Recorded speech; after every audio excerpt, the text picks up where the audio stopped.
Bonsoir à tous, je suis la sœur Ségolène du ministère évangélique de la réconciliation. Cet après-midi, je viens avec mon témoignage parce que l'Éternel a fait dans ma vie, l'Éternel a agi puissamment. Donc ce matin, je viens avec ce petit témoignage de ma vie, ce que j'ai traversé. Et l'Éternel m'a pris de la boue du péché. Il m'a ramassé à terre. Il m'a élevé et ce matin, je ne peux que glorifier son nom. J'ai dit, mais merci ne peut pas témoigner sa fidélité. Mais merci ne peut pas témoigner ce qu'il a fait pour moi et ce qu'il continue à faire. C'est pourquoi cet après-midi, ce témoignage, véritablement, je le fais pour un jeune. Je le fais pour les jeunes de cette nation. Je le fais pour les jeunes de tout le monde entier. En fait, c'est pour révolter les jeunes. C'est pour booster les jeunes, pour dire que Jésus-Christ sauve encore. Que ce soit le péché que tu es dedans, que ce soit ce que tu fais, le vol, ce qui n'est pas de l'Éternel, mais il sauve. Il veut de toi. J'ai dit, Jésus-Christ veut de toi. La Bible déclare que Dieu a tant aimé le monde, qu'il a donné son Fils unique, afin que quiconque ne croise en lui ne périsse point, mais qu'il ait la vie éternelle. Ce matin, vraiment, je parle à un jeune. Ce témoignage est pour les jeunes. Ce témoignage est pour les jeunes. Véritablement. C'est pourquoi je tiens d'abord à commencer. Ma vie, c'est un témoignage. Dieu a tellement fait. Il y a eu des moments de pleurs, il y a eu des moments de joie, il y a eu des moments de tristesse. Mais ce matin, je suis en vie devant vous pour vous parler de ce témoignage, pour vous exhorter, pour vous dire encore, toi jeune qui regarde ma vidéo, toi jeune qui va faire attention à cette vidéo, ce que je peux te dire, c'est que cette vidéo te révolte afin de venir à Christ. Pour mon petit témoignage, je suis une jeune sœur. Une jeune sœur du ministère évangélique de la réconciliation. Qui véritablement, je ne sais pas par où commencer, mais je vais commencer par le début. Je suis une jeune sœur à l'âge de 8 ans, que mon oncle a abusé de moi. Et quand il a abusé de moi, c'était un de mes oncles que j'aimais tant parce que je n'ai pas reçu l'amour d'un père. Et je me suis dit que là, il pouvait me donner cet amour du père que je voulais tant. Parce que je cherchais véritablement cet amour du père. Parce que, honnêtement, j'étais abandonnée à moi-même.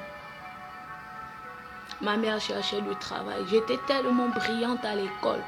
Je suis brillante à l'école en un mot. Ma mère cherchait du travail et là, elle va me laisser chez sa soeur.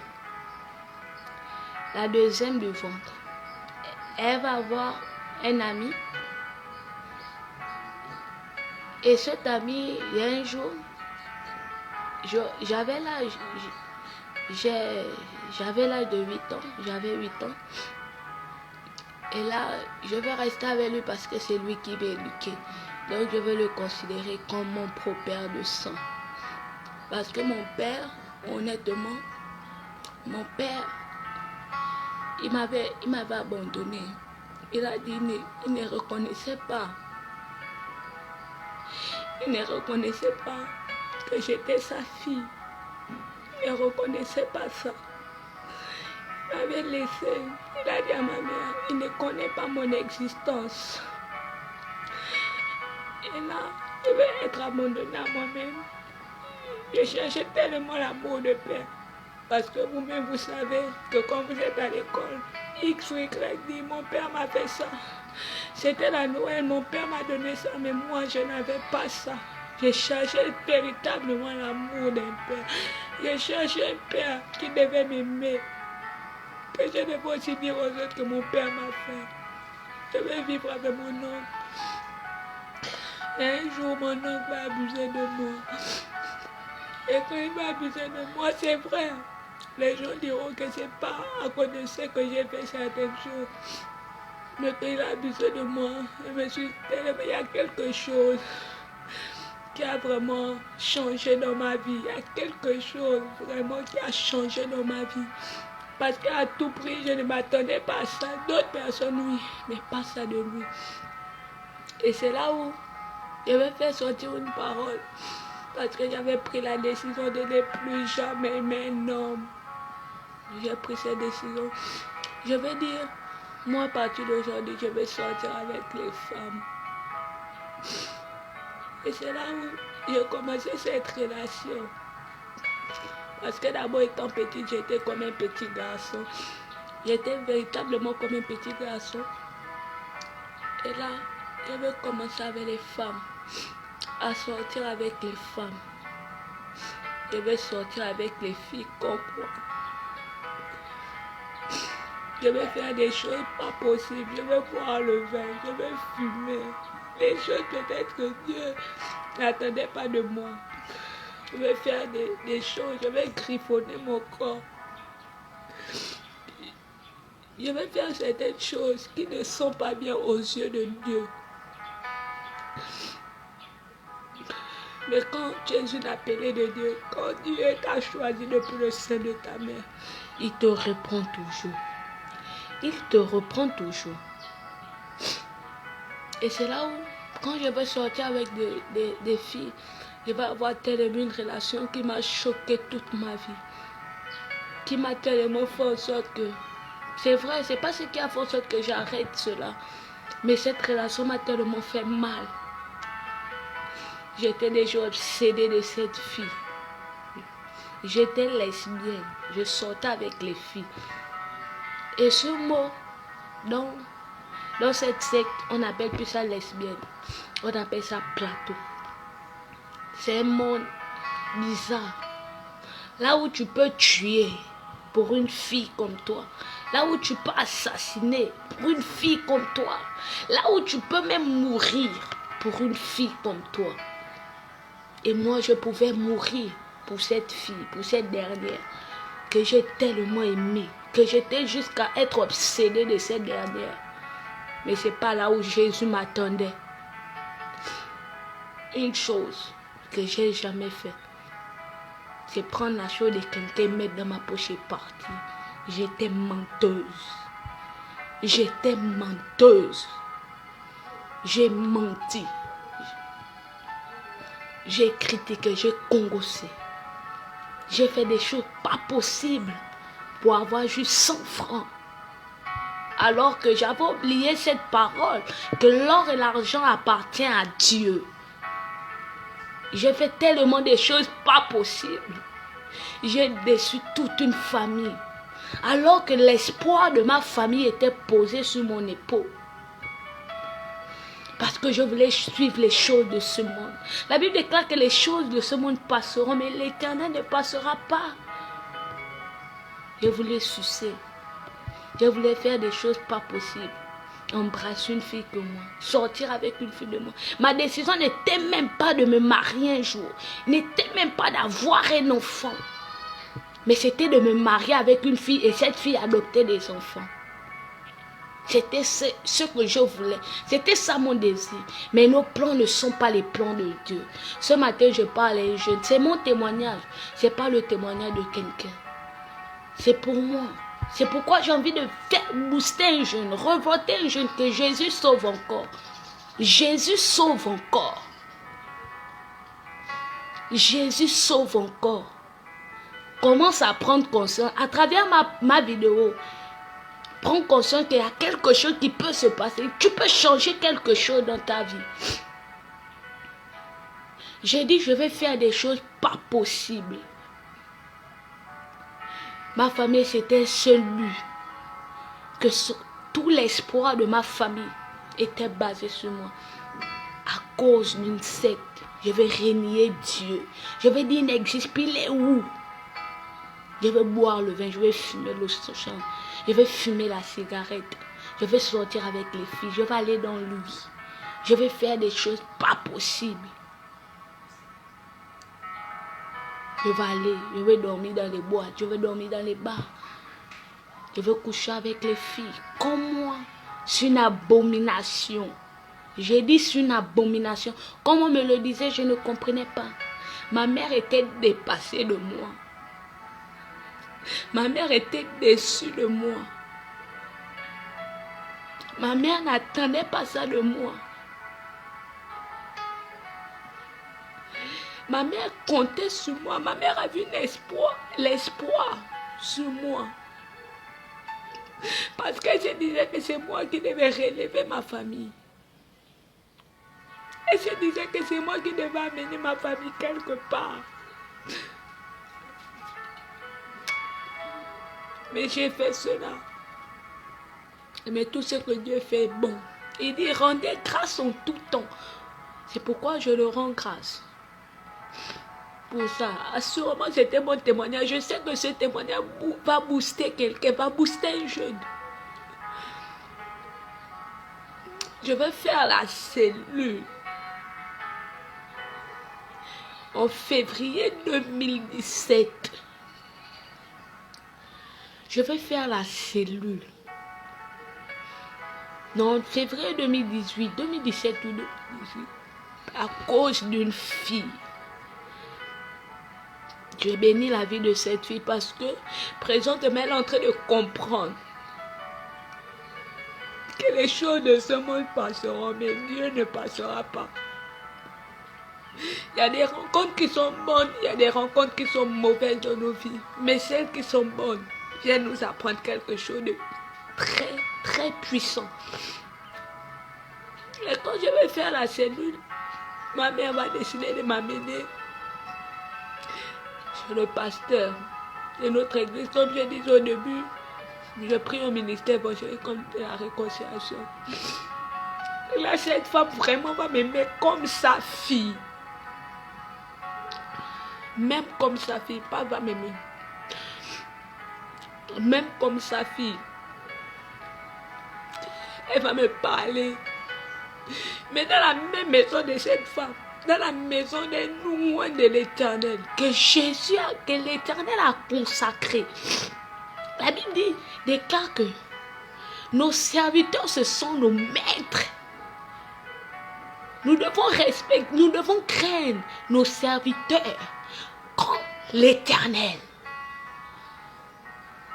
Mais c'est dans la même maison que je faisais des choses. Je buvais les cobolos, les comprimés. Je buffais. Je rentrais, j'étais bourré. Elle avait une confiance en moi. Mais quand l'ennemi décide de toucher à ta vie, ça fait tellement mal que même les gens s'étonnent de qu'est-ce qui s'est passé.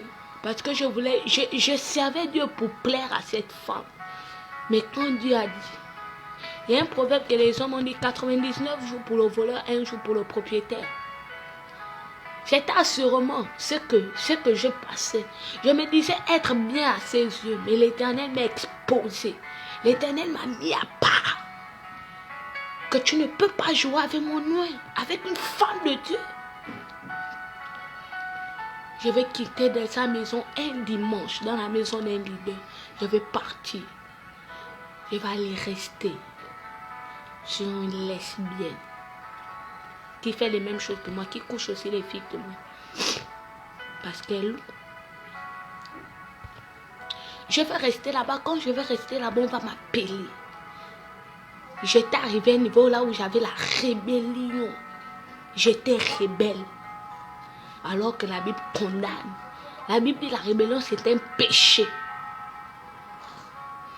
Mais moi j'avais cela. Moi je faisais cela. J'ai manqué de respect à toute une assemblée. Parce que je voulais faire ma vie. J'avais décidé de faire ma vie comme je veux, comme j'entends. C'est ce que j'avais décidé. C'était mon désir. Mais mes désirs ne sont pas les désirs de Dieu. Je vais faire les bagarres. Je vais casser les bouteilles. Ça apporte où? Ça m'apportait quoi? L'argent? Non. Mais quand tu es une appelée de Dieu, Dieu te prend de quelque part, il te sort. Il te dit, viens à la table de roi. Je dis, n'attends pas qu'on t'évangélise. Prends juste conscience que c'est le temps et c'est même l'heure que tu dois donner ta vie. Toi jeune, ma soeur, mon frère, n'attends pas qu'on t'évangélise. N'attends pas l'évangile de quelqu'un. Prends conscience. À moi, on m'a évangélisé. À moi, on m'a parlé. On m'a crié dessus. On m'a dit de tout et de rien. Je n'ai pas compris. Il fallait que l'Éternel se révèle à moi. Je suis dans ma chambre. J'étais en train de fumer. Je ne veux pas vous mentir. J'étais en train de fumer et de boire ma bière. Et quand je fumais, je criais, Dieu n'existe pas. Si tu existes vraiment, rentre dans ma chambre et visite-moi. J'étais debout. Je parle. J'étais debout. Je suis tombée. Je n'étais pas bourrée. J'étais debout. Je suis tombée. Ma tête a cogné. Je suis tombée sur le lit, mais ma tête a cogné. Ça a résonné. Comme si c'était à terre. Et une voix qui m'a dit, tu ne comprends pas. Tu ne comprends pas. Et c'est là où il y a des choses qui ont commencé à être dans ma vie. On me braquait. On me faisait ça. Je faisais les bagarres. L'autre casse sa bouteille, je casse. Ce qui arrive, arrive. Mais après, j'ai dit, assez, c'est assez. Il est temps que je me lève. Je suis une appelée de Dieu. Je dois me révolter. Je voyais les autres que j'ai pris le baptême avec eux. Je voyais combien ils étaient en train d'aller de gloire en gloire avec Jésus. J'ai dit, pourquoi moi? On a commencé ensemble.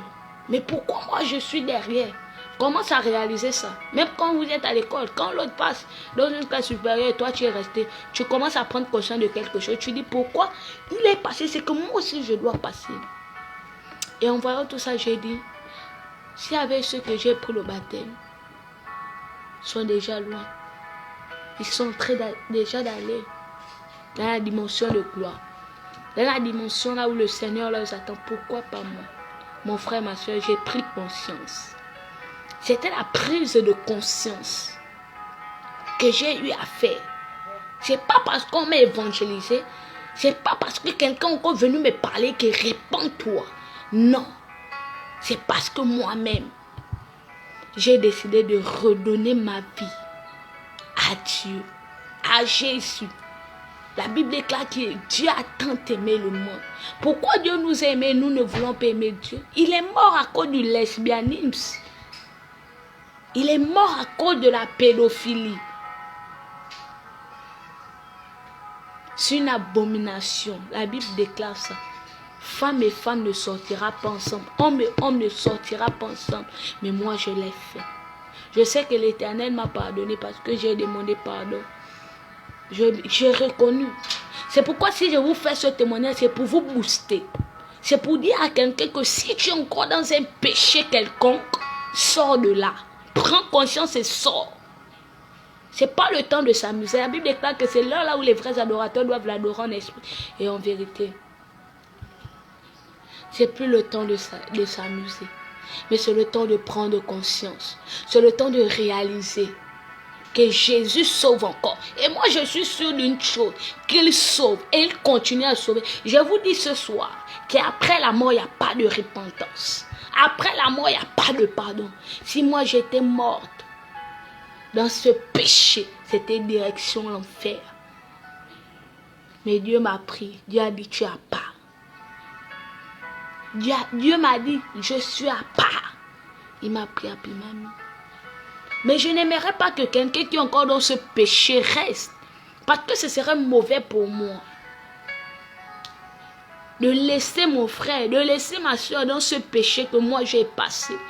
C'est pourquoi j'aimerais que cette vidéo, si ça peut aller dans tout le monde entier.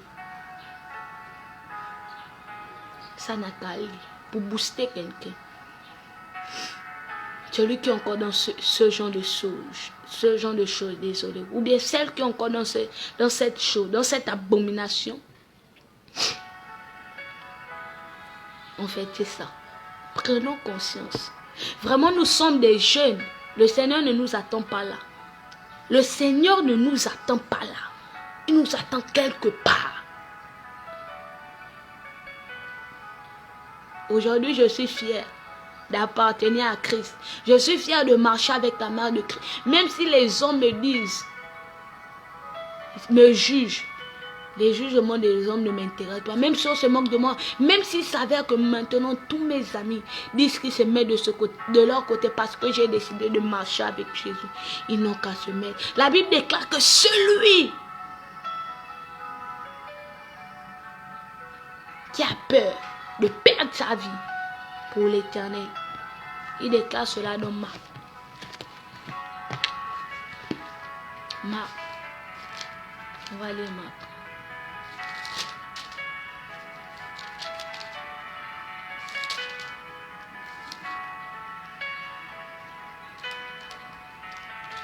Non, Jean.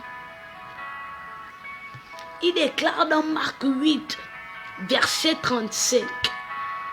Car celui qui voudra sauver sa vie, la perdra. Mais celui qui perdra sa vie à cause de moi et de la bonne nouvelle, la sauvera. Si aujourd'hui mes amis me disent que Ségolène, que Ndjila, on part de notre côté parce que tu as décidé de suivre ta vie, je vais dire allez-y, je vais continuer. Je sais que je ne suis pas seule.